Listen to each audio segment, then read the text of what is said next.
فلاح مصري بسيط قاعد بياكل على الطبلية هو وولاده.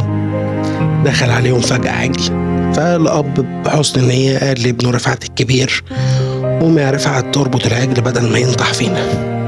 رفعت قام قايم بسرعة بينط، قام خبط اللمبة براسه كسرها.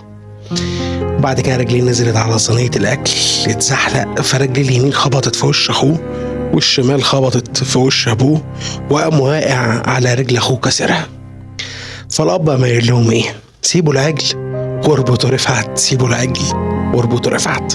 الهدف والمغزى من القصة: هتلاقي ناس كتير دخلت في حياتك تصرفاتهم أغبى من تصرفات العجل، فلما العجل يدخل عليك سيبه وكمل أكلك عادي، وربنا ما يحوجكش لحد زي رفعت. اسمعها تاني بقى: